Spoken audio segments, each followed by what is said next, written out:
Welcome back to Be in Crypto, ladies and gentlemen. My name is Max, and today we have an incredible video for you in the form of a John McAfee one-on-one interview. This man needs no further introduction, so without any further ado, we're gonna kick it over to the interview.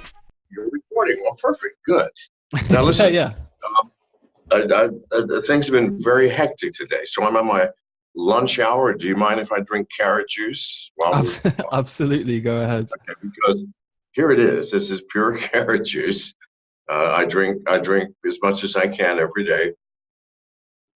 It's the most nutritious of all beverages. I wasn't aware. So anyway, I'm sorry about it. Would you also mind if I shot up heroin? I mean, I do that every hour. John, this is your interview. You're absolutely free to do whatever it is you want to do. I'm really glad to be here. Start in with whatever you want. Listen, I will talk about everything or anything except the allegations back in the 90s when I was supposed to have eaten all of those children. I'll tell you now, I didn't do it. That's all I'm going to say about it. So anything else is fine. Okay. Okay. Well, no, I appreciate that. I mean, one of the things that we'll just move on swiftly there. One of the things that I did want to kind of talk to you about and get your take on is, it sounds a bit cliche, but the word freedom, I think it means, so much to so many people. I know you kind of reference it a lot in your 2020 campaign. So I just wanted to get an idea from John McAfee's perspective. What does the word freedom mean to you? Well, I mean, freedom is the simplest of all things to define. It means one thing: your body and your mind belong to you and nobody else. That's the simplest definition. And what that means is what you choose to put into your mind, what you choose to generate from your mind, what you wish to believe, what political alliances or non-alliances, that's entirely up to you.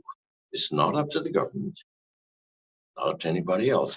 And not just the mind, but your body. If you choose to put, tetrahydrocannabinol, which is THC, which is the high ingredient in weed, into your body by snorting it and smoking it, shoving it up your butt, cooking with it, it's entirely up to you. You see, that's the only limit to freedom. You've kind of led on to an interesting sort of contrast there for my next question, which was, I wanted to talk about Libra a little bit and kind of touch on what Facebook are looking to do. I want to know if you think there are any sort of limitations or blockages to freedom that we may run into with the launch of Libra, if we do launch. Well, I think that Libra is 3 steps away from freedom. I mean, first of all, it's a controlled currency. I mean, they know everything about the transactions that take place with Libra. I mean, that's why would Facebook create anything of such incredible expense that was involved in creating it, if not for personal gain? Yeah. It's a corporation. Corporations are not agencies that give to the world. No, they take from the world. Yeah. Okay, so Libra cannot be expected to be a gift, for fuck's sake. No, no, it is not a gift. It's a stable coin, you bet. I mean, it has to be. It's backed by so much: the U.S. dollar, the British pound, the euro, Japanese yen. Oddly, not the Chinese yuan. Yeah, because I thought that was interesting. That's not politically acceptable in America. Okay, so now it ain't a gift, so therefore you're paying for something. What are you paying? You've been paying all of your social media shit, what you buy, who your friends are, whatever. Now, what are you paying? Your financial stuff as well. Good God, people, wake up. I think on one hand, people argue that crypto or Libra will be good for crypto because of, being able to onboard so many of the mainstream population. But on the other hand, it's like, do we want a company like Facebook to be that gatekeeper, you know? I don't think it will be Facebook. I don't. I think it will be institutional investors through their clients, for example. Okay. So if you got Backed, for example, which opened up today, I don't know yet how successful that is, but if they're not, someone will be. Institutional investors have thousands of people whose money they invest. That's what institutional investment means, like Yeah. Goldman Sachs, right? Morgan Stanley. Okay. You got one agent with 1,000 fucking customers that they call twice a week, each one, right? That's all they're on the phone. Hmm. That's the entire world of investment. It is. And so I think it's going to be through those, not through Facebook, because number one, Facebook is being mistrusted. Number two, the Facebook user base is not exactly the the Wall Street Journal list of who's who. Facebook is not an institutional investor. It is a social media company trying to become an institutional investor. They won't. They can't succeed. I think whatever happens through Facebook will be chaotic, um, painful for some, joyful for others, but the outcome is going to be, in terms of people getting into crypto, less than through institutional investment. Throw a bit of a curveball in the way, bit of a random question, but I think obviously one of the most notable questions that kind of exists and floats around this bubble is, who is Satoshi Nakamoto? We have Craig Wright testifying it's him and not getting very far. I wanted to get your take on that. It is not Craig Wright. I promise you this. Yeah. And anybody who wants to know, because seriously, who is Satoshi Nakamoto? It's the individual who wrote the fucking white paper, a trivial incident in this long development of Bitcoin. So number one, I would say, like me, it's irrelevant almost, but although the world wants to know. If you look at the couple of dozen people involved, even peripherally in the development of Bitcoin, every goddamn one of them wrote technical papers. Buy yourself a $300 piece of authorship software and run the white paper against any of these couple of dozen or more people peripherally related. There's only one that's going to come up. All the rest are 27 percentile, maybe 30. One is 99 fucking percent. Please God, use your heads. I'm not going to tell you who it is. Find out. How do you think Bitcoin is going to perform, just from a typical prediction standpoint, maybe for the end of the year and then maybe for 2030? Let's call it a decade's time. 2030, I have no clue for 2030. I also have no clue for the end of the year. It's too damn close. I'd say $1 million by the end of 2020 at a fucking minimum. I don't care what anybody says. Okay, that's still, what was it, 16, 17 months away. If crypto succeeds, Bitcoin is going to be on the forefront. Work the numbers backwards. If it's less than $1 million by 2020, I'll leave my fucking dick. I've already said that, and I will continue to say it. Okay, cool. So we've got 16, 17 months. Yes, I have plenty of time. I think in sort of May, June, this year, I understand that you had announced your McAfee Freedom Coin, right? Can we have an update on that? Where are we looking there? When can we expect release? Well, about the same time I announced that I had to go on the run from Cuba, and then was arrested in the Dominican Republic with my wife and staff, and then had to go undercover. The Freedom Coin, I'm afraid, will not happen. I'm sorry. Life is an unexpected, miraculous, and frequently unpredictable affair. Yeah. And my life just took a turn which said survival. Yeah, it's slightly more important. Suddenly took precedence over all of my plans. Okay. Yeah. My plans went astray. And so my apologies to those who eagerly anticipated it. I'm afraid I'm 74 years old. I am in hiding. If you want to see the room, let me move here. Yeah, I see that. Metal cage, right? It's called actually a Faraday cage from Michael Faraday. No, hang on. A 19th century inventor and physicist and mathematician, a Faraday cage. So no signal can come into this thing and no signal can go out other than those that I choose. Do you Oh, understand? amazing. Yeah. Going out on a hard wire to a location thousands of kilometers from me that no one will ever figure out, because from there we have multiple VPNs, and Yeah. you're not going to find me. That's all. No. I want to talk a bit more about government, perhaps, or a bit more about, regulation. Obviously, I think it was last week, Binance issued their US customer ban. Is that positive, negative? How will that impact the space? Well, I mean, CZ's action, well, that's negative. Why didn't he just stand up to them and say, fuck you? I mean, God, man, he's in China. All right. America is a different nation state that has no jurisdiction where he is. So, no, that was a fuck you. That was a stupid thing, CZ. Why don't you just go? No, instead, he bowed down. I understand why. It's because America has a powerful and long reach, even into countries that are powerful and are not friendly.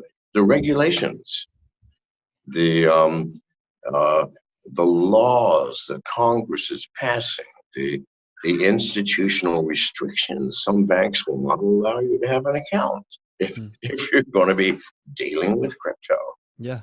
None of that matters once we accept distributed exchanges and privacy coins. Put those two together. Well, it doesn't matter what law you make, what regulation you come up with, what restrictions you would like to impose on my actions. I just say fuck you. What difference does it make to me? And every individual will do the same. This people is why I'm hiding in a Faraday cage, in an unnamed city, in an unnamed country, on an unnamed continent, because I say what I just said to you. Yeah. If you want to free yourself from taxes, from control, because once you free yourself from financial control of a government, you're free in every respect. Thumb your nose up, do as you please. And because I'm telling you this now, the world is trying to collect me. They don't want these words to reach your ears. It's because the United States is trying to silence me. I mean, they definitely, because I've been saying, you don't want to pay US taxes? Use Monero and a distributed exchange. No one will find out how much money you fucking, well, they don't like that. They don't like that. I've already been, there's a grand jury has been convened on the 22nd of January this year to indict myself, my wife, and 4 of my campaign workers on strange charges, which are completely undisclosed, just to shut me up. They should have picked somebody else to piss off.